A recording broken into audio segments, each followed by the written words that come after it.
countdown for blast-off. X minus 5, 4, 3, 2, X minus 1, fire.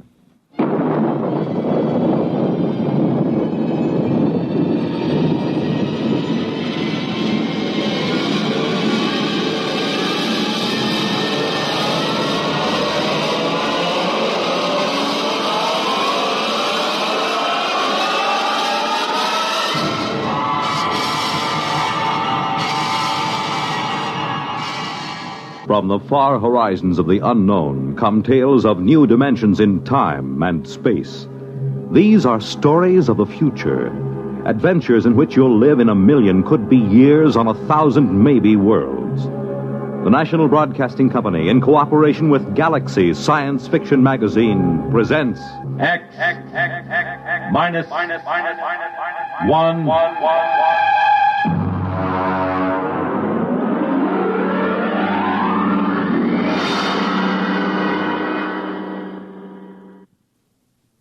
Tonight, The Scapegoat by Richard Maples.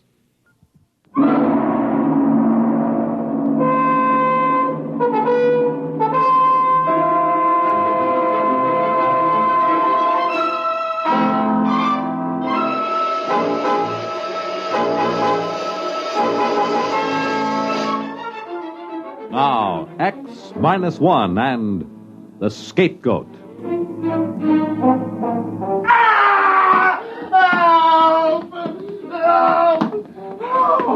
The old guy didn't have a chance. All he could do was shield his head with his limp arms and moan, while this other fellow, a husky young six-footer, gave him a vicious, cold-blooded beating. Hey, cut it out! You, cut it out beating up an old man like that! I said cut it out! Now, let go of him.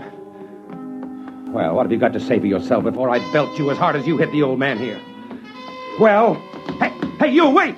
Wait, you no-good hoodlum! Hey, you all right, Pop? Are you okay? What happened? Was he trying to rob you or something? Look, you'll be all right now. You'll be okay. You're lucky I came along then. No cops anywhere. Okay, come on, old-timer. Up on your feet. You're going home with me. I suppose it seems callous to think of it, but this old man was just what I'd been looking for. A brutal assault and a helpless old man, and I was the hero, just what I needed. You see, I'd just come from a meeting with the city fathers and the commissioner of the police department. And old man Jones, my publisher, had promptly yanked the rug out from under me and chickened. I'd written the articles panning the city's handling of the juvenile delinquency problem, because Jones had to be in his bonnet to be the mayor. Now, when the heat was on, he weaseled out. We had a few words, Jones and I quit. But now I had him, an eyewitness story, no cops anywhere, and a young bruiser beating up a defenseless old man. I figured I'd take him home, let my wife fix him up, keep him around the house until the story broke. Ed, what's the idea? Ed! Take it easy, honey. It's all right. This old guy just needs some patching up, that's all. Come on, old-timer. Oh, but he looks awful. Who is he? Well, his blood and... Now, come on, help me get him inside. He's cold. His wrist, it's cold. Yeah, shock, I think. Come on, in with him. All right, now, let him down on the chair. There you are, Pop. Were you in an accident? No, some hoodlum was beating him up. I chased him off. Oh, that's awful. Did you call the police? There weren't any police there. I'm going to crack this whole situation wide open with this story. Hey, Mom! Hey! Wow! Never mind. Go into the bathroom and bring out some towels. Ed, we'll need some bandages and... Yeah, we'd better get a blanket around him. A blanket? It's 90 degrees. It's for shock, son. Go ahead, Tommy. Okay, Mom. Ed, I think he's coming to now. He's opening his eyes. No, you're all right, old-timer. You're all right. Well, isn't this cozy? What's your name? Ash? Ash. And first name? That's it. Oh, then what's your last name? I don't know. All right. Take it easy. What happened? Who was that hoodlum? Did you ever see him before? I don't remember. Well, why was he hitting you? I don't know.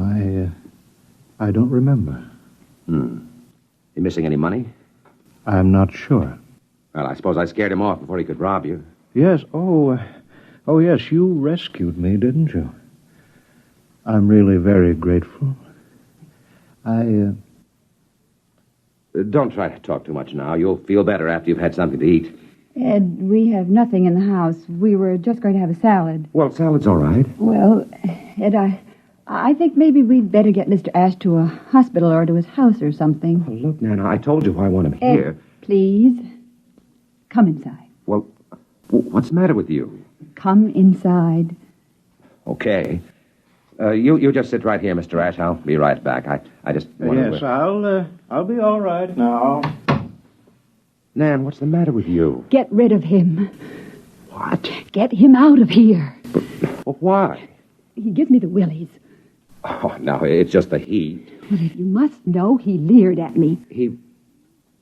Oh, Nan, he's an old man. He's just been beat up and in shock. Ed, please. No.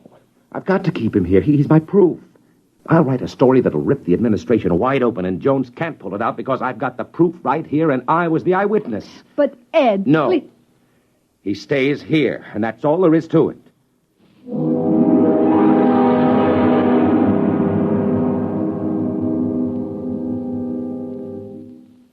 You're listening to The Scapegoat, tonight's attraction on X-1.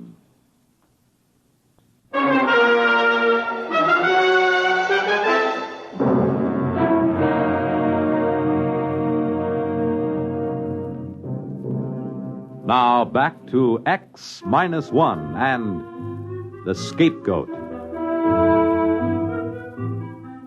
The old man seemed to recover pretty quickly. I suppose mostly because I'd gotten there in time. As a matter of fact, he began to talk, and he kept it up through the whole meal. And it was the craziest story you ever heard. He insisted he'd come from another world outside our solar system, where people existed in a kind of liquid state, bouncing about for the most part like large water-filled bladders. They were, however, capable of taking almost any shape their superior minds willed. They could flatten and drift about on the water, or they could inflate and rise in the air. As a matter of fact, they can even become facsimiles of other living things, taking on the shape and texture and coloration, a capability which adds greatly in their main function of traveling as missionaries of goodness among the peoples of the galaxy. Goodness, huh? Oh, yes, they're perfect as angels. All right, I've had enough.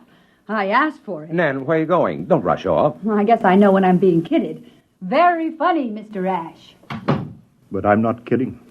Don't tell me that you're a missionary to Earth. Oh, no, I'm here because I was banished. Oh, sort of a fallen angel. Exactly. Look, Ash, it's too hot for games. If you don't want to explain what happened this afternoon, that's your privilege. But as you know, this story means a lot to me. And I did stick my neck out for you. One moment, my boy, let me finish. You see, I'm a throwback. What? A throwback, an atavism. They tried to reform me, but there was something rather fundamental about me, something rather evil. Then, of course, as a last resort, they put me into one of the machines, and they threw the switch. Oh, sure. They killed you. Look, I'm not in the mood for shaggy dog stories. They didn't kill me, exactly. It was sort of like water being scraped over the edge of a sharp rock. When I came to, I was drifting through space. And then, of course, much later, I landed on Earth. Oh, I've had many shapes through the years. Mainly people who've died. I find that's much more convenient. Yeah. Well, look, if you'll excuse me, I have to make a telephone call. I'll just go into the other room. I dare say you want to call the hospital. I'm not psychotic, really. I've got iced coffee. Yes, you're just in time, Mrs. Potter. I think perhaps I'd better prove my story if you'll wait just a moment. You see, it's done by the generation of a high electrostatic field. Something like this. If you'll notice, my face begins to lose definition. It moves as if it had a life of its own. Now what? Ash, stop it! Ash! There. Well, that looks considerably younger, doesn't it? 30 years younger. 30 years just dropped away like... Listen, this story will set the whole country on its ear. with my byline on it. Oh, Ed, don't let him take you in. It's a trick. It's mass hypnotism or something. I saw it right here. So did you. I'll have an exclusive. Life will have to come to me for the story.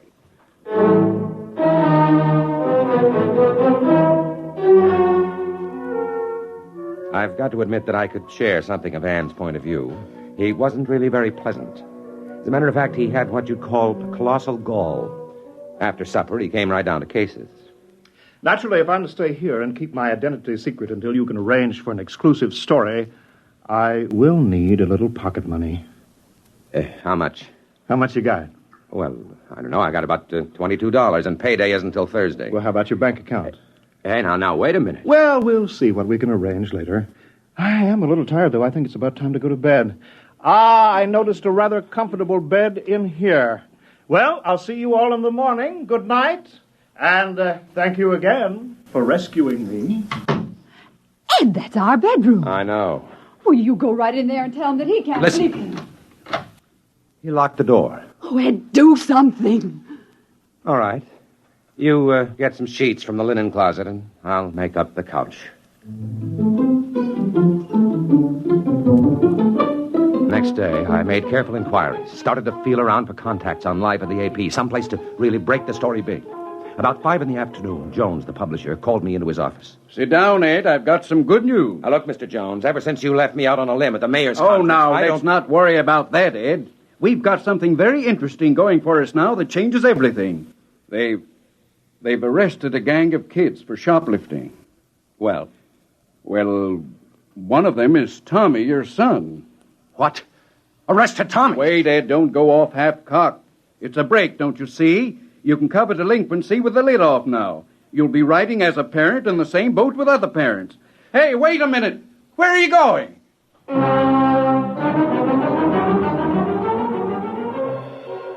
At the police station, I had the distinct feeling they'd been waiting for me. Well, Mr. Potter, we meet under unfortunate circumstances. Can the phony sympathy, Thompson? Just let me see my boy. We'd better have a little talk first about all those articles you're writing about the police force. I've got no talking to do. This is a lousy frame-up against me and the paper. Now, you get my son out here and do it fast. You don't understand, Mr. Potter. Your son is in trouble.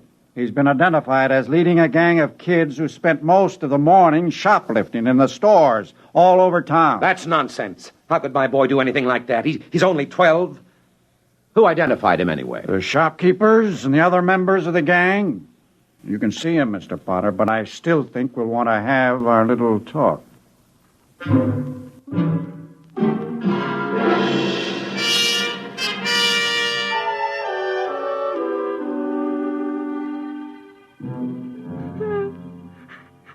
Son, what's this all about?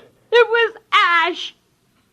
Ash, Yes, I told him about the gang. what the heck are you talking about? Some of the fellas got together and built a hut for a clubhouse. What does the gang do? Oh, different things. One of the fellas is a 22, and we hunt rats, and Well, go ahead. What is it? we smoke.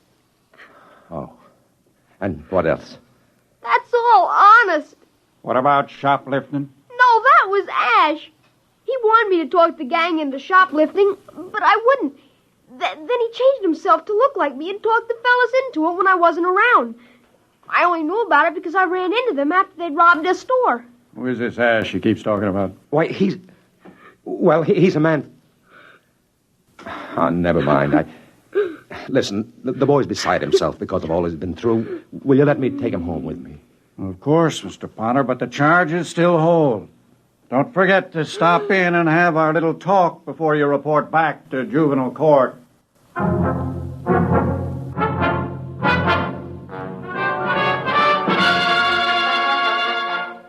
I called the house, and Ash answered the phone. I'm glad you called, Ed. I'm out of cash, you know. I need a small loan. Now, listen, you. The police have picked up Tommy. He's been charged with the shoplifting you did today. Oh, now I'm sorry about that. You see, there's a certain cultural difference between you and me.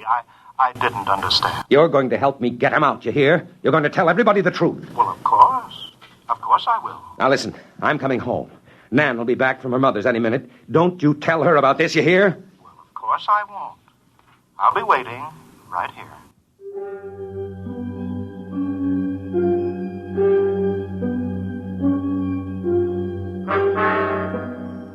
I suppose I was a fool, but I still wanted that story. I wanted it so bad I could taste it. The exclusive account of an extraterrestrial being. Driving home, I had it all figured out.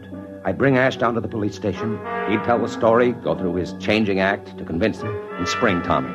I'd have my story already filed and beat everybody. In the meantime, I just hoped Nan wouldn't spoil everything alone with it. Alone with him. And then suddenly I let my foot come down on the accelerator like it was made out of lead. I pulled the car to a stop and sprinted up the driveway. Nan! Nan, where are you? They were both in bed. Nan stood in the far corner with her back against the wall.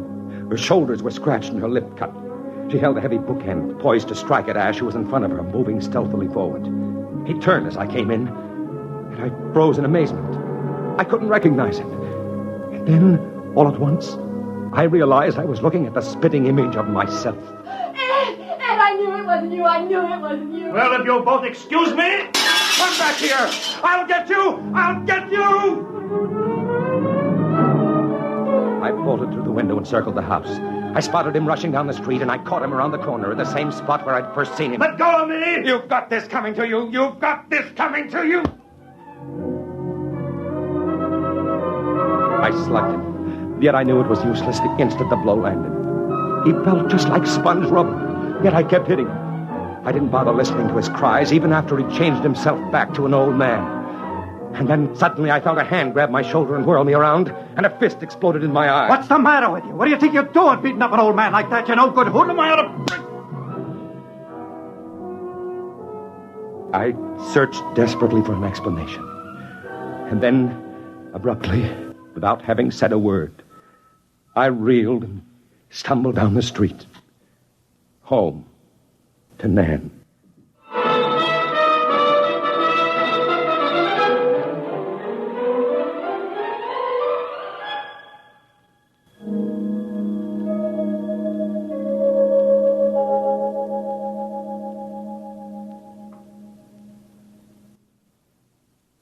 Fred Collins again, and I'll have another word for you about X-1 in a moment. You have just heard X-1, presented by the National Broadcasting Company in cooperation with Galaxy Science Fiction Magazine. It's in Galaxy Magazine, on your newsstand today. Tonight, X-1 has brought you The Scapegoat, written by Richard Maples and adapted for radio by Ernest Kenoy. Featured in our cast were Carl Weber as Ed, Wendell Holmes as the changeable Mr. Ash, Jane Amar as Nan, Bobby Alford as Tommy, Guy Rep as Mr. Jones, and Roger DeKoven as Thompson. This is Fred Collins. X-1 was directed by Kenneth McGregor and is an NBC Radio Network production.